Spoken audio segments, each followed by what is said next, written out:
Hadirin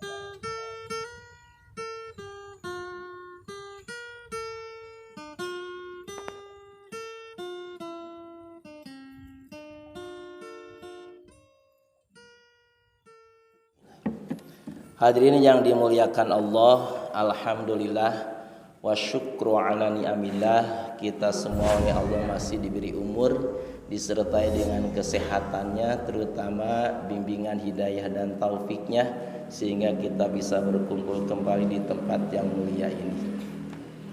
Kalau kita melihat fenomena sekarang hampir di seluruh dunia, Allah sedang menguji orang yang beriman dengan merebaknya wabah penyakit. Hampir kompak, serempak, sampai ke pelosok. Sekarang itu sakit banyak, sakit panas dan batuk. Sehingga dua mingguan, alhamdulillah tos rewog deui barang tuang. Alhamdulillah itu. Kita sebagai orang yang beriman, Pak, jangan kecil hati. Kita punya Allah. Kita merujuk menelaah ayat Al-Quran surah Al-Mulk ayat 2 saja. Allah berfirman, a'udzubillahi minasyaitonirrajim. Alladzi khalaqal mauta wal hayata liyabluwakum ayyukum ahsanu amala wa huwal azizul ghafur. Yang artinya kurang lebih Allah itu alladzi yang khalaqa, telah menciptakan al-mauta maut. Ternyata yang menciptakan mati itu adalah Allah. Yang mematikan manusia adalah Allah. Cuma Allah membuat sebab-sebab kematian. Ada yang sebab kematiannya tertabrak. Ada yang sebab kematiannya terkena reruntuhan. Ada yang sebab kematiannya menghisap gas beracun. Ada yang penyebab kematiannya kecemplung ke sumur. Ada faktor penyebab kematiannya jantung, pecah pembuluh darah. Bahkan tanpa diprediksi ada orang yang sedang tidur nyenyak, ketika dibangunkan oleh istri seluruh tubuhnya bergerak. Ada, Pak. Karena yang mematikan adalah Allah.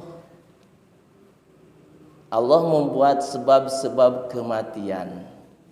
Jadi kita wajib meyakini bahwa mati diciptakan oleh Allah. Makhluk Allah tidak bisa mematikan makhluk. Yang bisa mematikan makhluk adalah Khaliq, yakni Allah Subhanahu wa ta'ala. Walaupun seseorang terkena kecelakaan, tertabrak, belah kepalanya sampai disambungkan kembali, patah tangannya, kakinya ringsek, kalau belum waktunya mati tidak akan mati. Karena itu cuma faktor penyebab, yang mematikan adalah Allah. Orang terkena virus, walaupun menurut manusia virus membahayakan, tapi kalau Allah menjaga orang tersebut tidak akan mati terkena virus walaupun virus nempel dalam dirinya.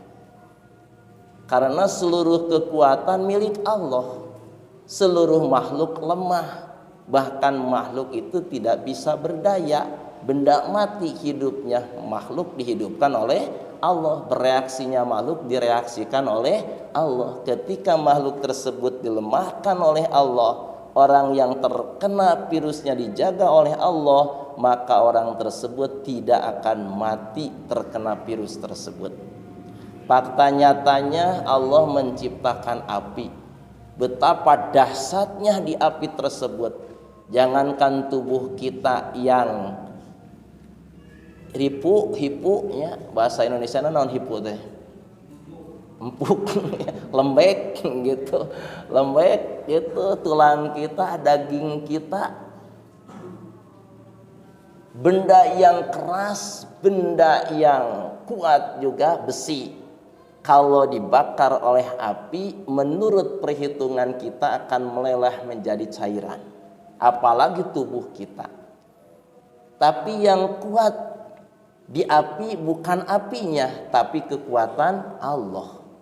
Karena ada orang yang dimasukkan kepada api yang begitu besar, oleh Allah apinya ditundukkan, orangnya dijaga oleh Allah, maka orang tersebut tidak hangus dengan api tersebut. Fakta nyatanya Nabiullah Ibrahim alaihi salam ketika dilempar oleh pasukan Raja Namrud ke api yang sangat besar, kata Allah, ya narukuni bardaw wa salaman ala Ibrahim. Wahai api, jadilah kamu dingin dan jadilah keselamatan bagi Ibrahim. Malah menggigil Nabi Ibrahim ada dalam api itu. Itu bukti nyata bahwa kekuatan api bukan kekuatan api sendiri, tapi kekuatan Allah Subhanahu wa ta'ala. Makanya musim pandemi ini Pak, jangan menjauh dari Allah, dekati Allah, laksanakan perintah Allah, jauhi larangan Allah, penuhi masjid, lurus dan rapatkan barisan. Di luar negeri Pak, diteliti, ketika dikumandangkan adzan ternyata virus tersebut mengecil. Tapi kalau di musik diperbesar, musik digalakan, maka si virus itu membesar itu. Nah, itu fakta nyata. Secara ilmiah diteliti, ternyata virus juga makhluk Allah. Apa kerjaan virus? Yusabbihu lahu ma fis samawati wal ardi. Seluruh makhluk yang ada di langit dan di bumi sedang bertasbih kepada Allah, termasuk virus, sama dengan kita sedang mengabdikan diri kepada Allah. Jadi kita kembali lagi kepada Allah pemiliknya. Seperti kita takut oleh anjing yang ganas, jangan menjauh dari pemilik anjing, kembali kepada pemilik anjing. Nanti anjing akan ditangkap oleh pemiliknya, dikurung, dicangcang, maka anjing tidak membahayakan. Tapi kalau kita menjauh dari pemiliknya, anjing akan semakin ganas mengejar kita. Nah, ini juga virus hakikatnya ciptaan Allah, dihidupkan oleh Allah, digerakkan oleh Allah, ditempelkan oleh Allah, direaksikan oleh Allah. Matinya manusia yang terkena virus bukan oleh virus, tapi matinya dimatikan oleh Allah karena sudah habis masa hidup di dunianya. Nah, dekati Allah pemiliknya dengan berdoa dan bermunajat Pak. Di Mekah katanya Pak, menurut informasi, kenapa rumah sakit Mekah kosong? Kalau di Indonesia dan di negara yang lain rumah sakit itu penuh, apalagi sekarang sampai nyewa hotel Pak. Dokter-dokter penuh, sok enak Pak, ngalantri di dokter kayak gitu. Aruntung enak mah jadi dokter tua gitu ya. Nah, kenapa di Mekah rumah sakit kosong, yang buka praktek tidak ada pasien? Karena orang-orang muslim yang betul-betul kenal dengan Allah, segalanya Allah yang memiliki, segalanya Allah yang mengatur, segalanya Allah yang menentukan, yang menciptakan mati, yang menciptakan sakit, maka kembali kepada Allah. Langkah pertama mereka itu orang-orang yang betul ma'rifat kepada Allah, ketika terkena musibah berupa penyakit, langkah pertama sholat 2 rakaat, sholat hajat, mohon kesembuhan kepada Allah, karena yakin yang menyembuhkan bukan dokter, bukan obat, tapi Allah. Karena yakin yang bisa melindungi diri dari bahaya makhluknya adalah Allah, dan meyakini sehebat apapun makhluk Allah, seganas apapun makhluk Allah, manakala dilemahkan oleh Allah tidak berbahaya. Makanya sholat 2 rakaat, sholat sunat hajat, memohon kepada Allah kesembuhan, karena yakin yang menyembuhkan adalah Allah. La syifaa illa syifauka, tidak ada kesembuhan sedikit pun kecuali kesembuhan dari Allah. Kalau dengan sholat 2 rakaat masih belum sembuh, maka langkah berikutnya yaitu bawa air, baca surah Al-Fatihah, baca surah-surah yang lain. Karena air ketika dibacakan ayat-ayat Al-Quran ini reaksinya bagus, auranya bagus, sehingga kalau diminum menjadi sebuah keberkahan, terapi kesehatan untuk tubuh. Nah, diusahakan airnya air hangat itu. Jangan dibiasakan minum air yang ada di kulkas Pak, tapi air-air yang hangat itu. Karena kalau air yang hangat, baca bismillah, baca doa, masuk ke tubuh kita langsung muncul keringat. Darah akan encer itu sehingga mudah mengalir ke seluruh saraf yang ada dalam tubuh kita. Kalau pakai es itu bisa membeku darah kita itu. Nah, kalau dengan doa yang dihembuskan ke air masih belum Allah memberi kesembuhan, langkah yang ketiga. Dengan cara apa? Sodakoh. Tadawwau mardokum bisodakotin. Obatilah orang-orang sakit diantara kamu dengan sodakoh. Nah, ada Pak langkah terapi pengobatan dengan sodakoh. Kita sodakoh, bertawasul dengan sodakoh tersebut, ya Allah sembuhkanlah aku dari penyakit. Nah, dengan sodakoh Pak. Ada nilainya, tapi itu 30 menit gimana? Kalau belum kunjung datang kesembuhannya dengan sodakoh, langkah selanjutnya dengan memperbanyak istighfar, mohon ampun kepada Allah. Bisa jadi penyakit ini penyebabnya adalah kita banyak dosa, banyak melalaikan Allah. Perbanyak istighfar, mohon ampun kepada Allah Subhanahu wa taala. Kalau kita memperbanyak istighfar dan menyadari banyak kesalahan, banyak dosa, insya Allah dosa kita akan diampuni oleh Allah, sakit kita akan dicabut oleh Allah, diganti dengan kesembuhan. Bagi orang yang beriman Pak, kalau dikenai musibah harus bersyukur. Ini bukti Allah cinta kepada kita. Allah akan memberi kebaikan kepada kita. Dalam sebuah hadis diterangkan, may yuridillahu bihi khairan yusib minhu. Barang siapa yang Allah berkehendak kepada orang tersebut akan memberi kebaikan, terlebih dahulu orang tersebut akan diuji oleh Allah dengan musibah. Makanya Pak, kalau sakit itu alhamdulillah innalillahi. Kita mah imannya masih lemah itu. Alhamdulillah, ini peluang yang baik untuk meraih kebaikan yang Allah janjikan. Di antaranya kalau kita terkena musibah misalkan sakit Pak, dengan sabar, menyadari bahwa ini adalah takdir Allah, terucap dari lisannya kalimat istirja, pernyataan kembali kepada Allah, inna lillahi wa inna ilaihi raji'un, memperbanyak istighfar, maka penyakit tersebut akan menjadi penghapus dosa. Penyakit tersebut akan menjadi sebab pelebur berbagai kesalahan. Akan diangkat derajat kemuliaan kita di sisi Allah. Bahkan jaminan bagi orang yang sakit, orang yang beriman mensikapinya dengan sabar sampai meninggal, insya Allah jaminannya sorga. Jaminannya sorga itu. Karena kita itu asalnya dari sorga. Karena ibu dan bapak kita, ibunda Hawa dan bapak kita Adam tergoda oleh iblis, melanggar, merumpak, mendabrak larangan Allah, akhirnya oleh Allah diturunkan dari sorga ke planet bumi ini. Nah, Allah mengharap hamba-hamba yang tadinya dari sorga, keturunan orang yang di sorga, maka agar kembali lagi ke sorga.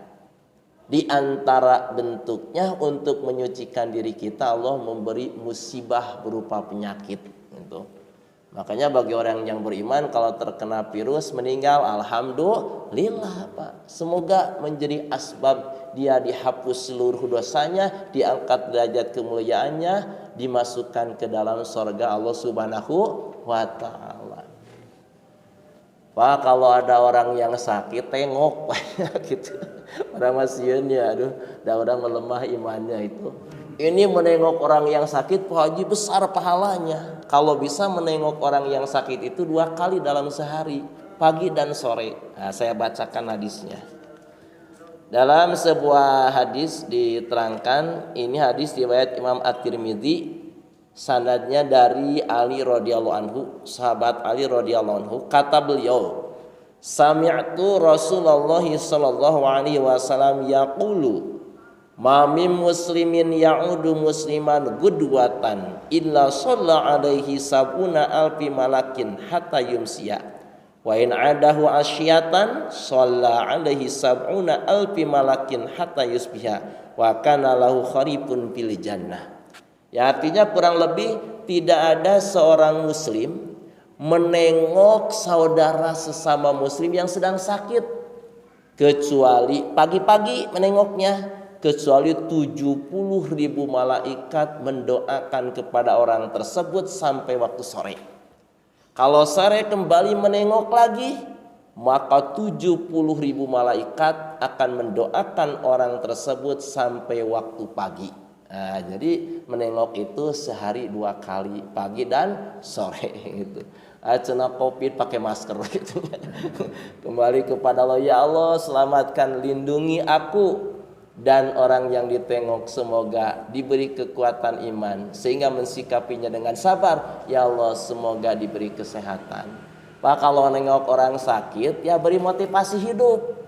Beri motivasi, ulah disingsiunan, wah Covid gitunya, tetangga abdi oge telami maot gitunya, wah atuh bagi stres gitunya. Jangan sekali-kali kita menyampaikan kata-kata yang memukulnya mental orang yang kita tengok. Beri motivasi hidup, walaupun penyakitnya sudah kronis, tetap beri semangat hidup.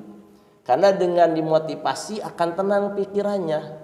Dibimbing oleh kita kembali kepada Allah, akan semakin tenang pikirannya, maka imunnya akan bertambah kuat sehingga tidur akan nyenyak, makan akan nikmat. Insya Allah Pak, ulah sok disingsiunannya itu kamu wah cenah penyakit kieu mah perlu dioperasi ya 50 juta operasi nanti atau mungkin ngajedag gitu mikiran biaya operasi gitunya. Hati-hati Pak kalau menengok orang yang sakit ya, arahkan oleh kita sabar, kembali kepada Allah, yakinkan setiap penyakit ada obatnya. Cuma Allah merahasiakan agar kita punya pahala dari mencari obat dan sabar menghadapinya. Gitu banyak itu. Sim kuring ngalongok kanu teu damang, nu ngalongok na gering, nu dilongok na gering gitu aja itu ya. Terus ngalongok itu teh apa diberi nasihat, itu muncul semangat hidupna. Wis sim kuring teh meureun emut wae cenah jang ustad ngalongok disuguhan teh diopi gitu, ka putra teh kedah meser tuangeun dikirimkeun ka pribados wae gitu nya. Itu untung pahala kenging insyaallah gitu. Jadi Pak, kalau ada saudara kita yang sakit, tengok Pak, doakan, itu doakan ya. Kita selalu berbaik sangka, karena virus menempel seseorang tidak sembarang menempel, tapi menempelnya kepada orang yang telah Allah izinkan, yang telah Allah tetapkan di zaman azali Pak.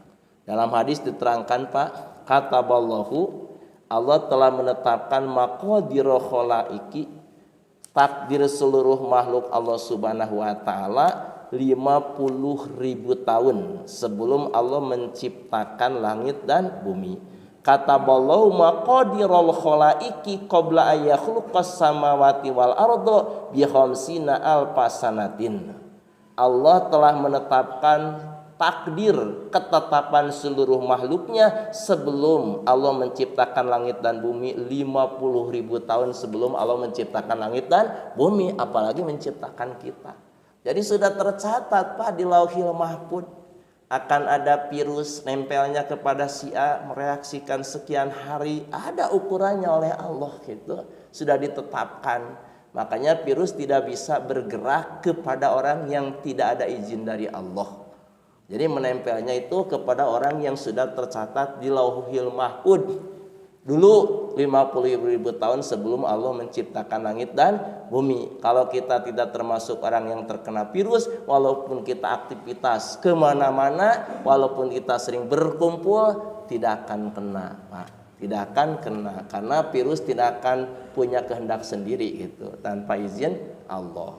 Nah kembali kepada ayat yang tadi, alladzi khalaqal mauta, Allah itu yang telah menciptakan mati, dan Allah yang menciptakan sebab-sebab kematian. Wal hayata, nah Allah yang telah menciptakan hidup, yang telah menciptakan kuat, yang telah menciptakan sehat. Jadi sehat itu diciptakan oleh Allah. Sehat itu bukan oleh dokter, sehat itu bukan oleh obat, tapi sehat itu diciptakan oleh Allah. Dokter dan obat itu cuma sebab. Cik Pak, hebat mana dokter hewan jeung dokter manusia Pak? Kalau pertarasan ya, hebat mana dokter hewan dengan dokter manusia? Menurut pikiran kita mah yang hebat dokter hewan. Kalau dokter manusia tahu penyakitnya setelah ada laporan dari pasien. Betul Pak? Kita datang ke dokter, kata dokter, Pak sakit apa? Anu dicatat oleh dokter, ini obatnya Pak. Tahu itu karena ada laporan. Tapi kalau dokter hewan coba, ayah sapi ngurung wae teu daek kahakan jukut itunya, sugan sok ditaros cek dokter teh, sapi sakit apa kamu gitu. Henteu apa gitu nya. Tapi dengan ilmu yang dia miliki diteliti, oh ini penyakitnya ini, maka langsung diinjeksi atau dicekokeun itu. Nah, menurut pikiran kita, antara dokter hewan dengan dokter manusia lebih hebat dokter hewan. Tapi kalau diteliti ditelaahnya oleh orang yang iman kepada Allah, angkat jempolnya memuji bukan kepada manusia, tapi kepada Allah yang menghebatkan manusia. Betul Pak? Nah, itu. Makanya keimanan itu harus backup sekarang itu. Harus banyak dicas itu. Karena dengan musibah wabah sekarang ini banyak orang yang imannya semakin goyah Pak. Nah kita kembali kepada Allah. Yang menghidupkan, yang mematikan adalah Allah. Yang menjadi sakit seseorang adalah Allah. Sembuhnya seseorang oleh Allah. Cuma kita harus menghindari faktor-faktor penyebab munculnya penyakit. Penyakit itu secara garis besar Pak, ada rihul ahmar, angin merah itu. Makanya diusahakan kita kalau keluar itu pakai pakaian yang tebal-tebal Pak. Jangan senang begadang malam itunya bari bubulucun dari jaket itu. Nah, dan juga jangan tidur setelah sholat subuh. Jangan tidur setelah sholat asar. Itu kalau kita tidur di waktu tersebut akan masuk ke diri kita yaitu rihul ahmar ya, angin yang merah. Dan juga ada damul aswad, darah hitam itu yang menyebabkan sakit di tubuh kita. Karena darah itu aslinya merah dan encer Pak. Nah ada gumpalan darah hitam. Makanya ini diusahakan dibekam, sebulan sekali dikeluarkan darah hitamnya. Dan yang ketiga ada penyakit yang berat gitu. Nah kita dianjurkan berdoa Pak. Kalau baca doa ini seumur hidup sekali insya Allah tidak akan terkena penyakit yang berat Pak. Apalagi kalau dibacanya tiap hari. Insya Allah Bapak katalar itu doana ya. Doana Allahumma inni a'udzubika minar rihil ahmari wadamil aswadi wadail akbari. Allahumma ya Allah, ini sesungguhnya aku a'udzu berlindung aku bika kepadamu ya Allah, minar rihil ahmar dari angin merah, wadamil aswadi dan dari darah hitam, wadail akbari dan dari penyakit yang berat. Kembali kepada ayat yang tadi surah Al-Mulk ayat kedua, apa hikmahnya Allah menciptakan mati dan hidup, menciptakan sakit dan sehat untuk menguji kita, liyabluwakum, karena Allah akan menguji kamu sekalian. Ayyukum ahsanu amala, siapa di antara kamu yang baik amalnya. Jadi kita ini hidup di dunia diuji oleh Allah. Bentuk ujiannya sakit, bentuk ujiannya sehat.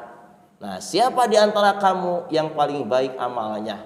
Jadi ketika kita diuji dengan penyakit, coba kita berlomba untuk lebih baik amal kita, lebih ikhlas.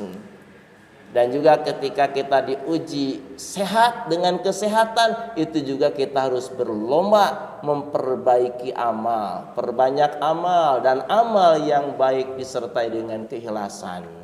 Nah, jadi Allah menguji kepada kita, ayyukum ahsanu amala, siapa di antara kamu yang paling baik amalnya, yang paling ikhlas amalnya. Jadi kita dituntut dalam menghadapi ujian itu harus beramal yang baik disertai dengan ikhlas. Bisa amal yang baik itu kalau ada dasar ilmunya. Makanya menuntut ilmu itu hukumnya wajibnya.